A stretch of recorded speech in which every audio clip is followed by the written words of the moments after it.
Hello everyone, thanks for coming to watch my first video. This is going to be a DIY tutorial on my wash and goes. Let's get started. So for here I start off with freshly washed hair, just showing you the texture. Now you want to make sure your hair is fully hydrated before you start putting any product. I just feel like the wetter your hair, the better the product's gonna stick to your curls. This is my go-to all the time Shea Moisture leave-in conditioner, Jamaican black castor oil. This stuff works so great. You want to make sure each section of hair is fully hydrated before you apply any product. After I apply the product, I go through and I use a dimming brush to make sure every strand is coated with that product that I used. Like I'm doing here. Now this is the water bottle I use. It's by Flairosol. It just really makes a more consistent stream of water and it's just easier when styling. Here again, using the dimming brush. The dimming brush not only coats each strand, but it makes your curls clump together. This brush does an amazing job. Also for this wash and go, the second product I used was by Diva Curl, the Bee Leave-In. Sometimes I will even use this Bee Leave-In by itself. During summer, it goes best, I feel like. And as you can see on my very last drop, I need a refill. So on top of the Shea Moisture, I'm now applying the Diva Curl Bee Leave-In on top. So I've done this section. Now I'm about to section off the top half and do the crown part of my hair, which I always find to be the most dry. So I just feel like I have to really section off that part and hydrate it really well, and then make sure I comb the product through with my fingers very well so it's all over each strand, so I can avoid that puffiness or that dry look. Just make sure you go through each section and do it thoroughly. Make sure you hydrate first, second, combing it through with your hands, the product, third, going over it with a dimming brush, and then of course scrunching. Here you can see the use of the dimming brush. Brush it through a few times each section of hair, shake the curls loose, and then scrunch them.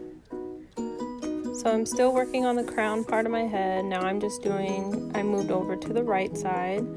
I made sure I applied water. I'm going to apply my product. And then after this, I'm going to brush through with the dimming brush. Dimming brush just really helps to, at the same time, detangle, but get the product all the way through and clump your curls together. So now you're just going to scrunch your curls. And you should also take a t-shirt or something and get the excess water out. Now I'm going to move to the third section of my hair. Since it's been sitting a little bit longer, I'm going to properly hydrate it with water. Make sure it's damp enough. And then I will brush through my product. So again, I'm going to start and I'm going to put the Shea Moisture first.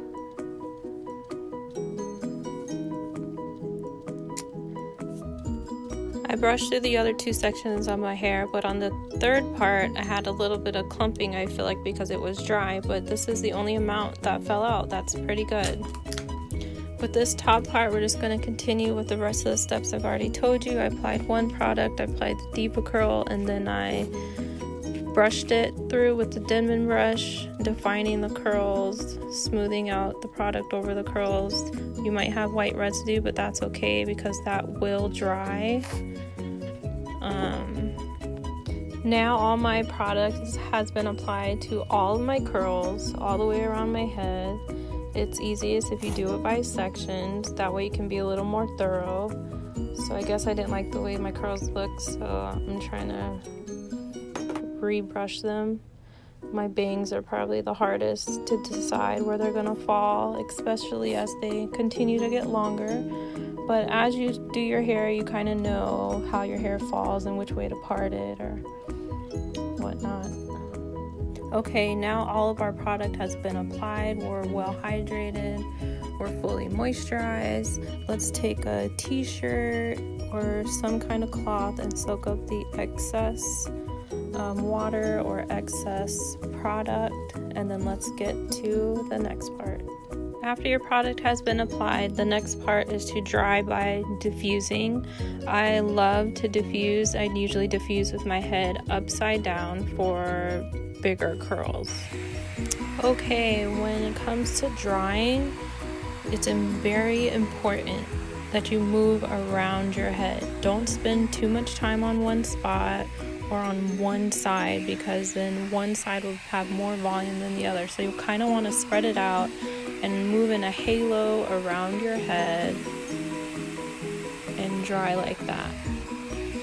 Now this drying process is not very quick. Make sure you have time on your wash day if you choose to diffuse and you're not going to air dry. As far as my experiences with diffusing, if you diffuse on low heat, of course you're going to dry a little bit faster. But if you choose to dry with low heat or just on cool, I notice you have less frizz and your curls stay and clump together better. But diffusing does take time, so make sure you have the time, or at least you can halfway diffuse or almost be done drying by diffusing, and then you can air dry the rest of the day. Sometimes I might have to do that. So by now with drying, I started on my left side and then I worked my way around, and now I'm towards the top to my bangs. I kind of like my hair to have a fuller look, so I try to make sure it's as most dry as it can get. But of course, wash day is a process. This is called a wash and go, but it's definitely not just wash and go. But if you do your wash and go thoroughly on the first day, it can last, me, up to at least a week that you don't have to do your hair. So just take the time, be thorough, take care of your hair, nourish it, and it'll show you great results. So right now I think I'm pretty much almost done drying. Now for my first professional curly cut I ever got after they washed, styled, and dried, they had me to shake my head to pretty much break the cast that the products have over your curl. Now there's many methods to break the cast around your curls. You can shake them free so it minimizes you touching them and the frizziness of them, or you can apply a little bit of oil on your hands and break the clumps of curls apart. But definitely after you're done drying, I'm not 100% done drying here, but I wanted to air dry the rest of the day. So once you're done drying, just go through and shape your hair. Oh, I must have not been done drying. I didn't like the fullness, I guess, because I went back to the diffuser. But here you can see the clumps. So we're going to take these clumps and be as gentle and just break loose each curl that's clumped together, and that's how you achieve more fullness, a fuller look. And throughout the week you'll find different clumps, so just go ahead and separate those. But like I said, everyone has a different way to scrunch out the crunch from around their curls, but this was my wash and go. I think it was pretty successful and it came out great. Thanks for watching.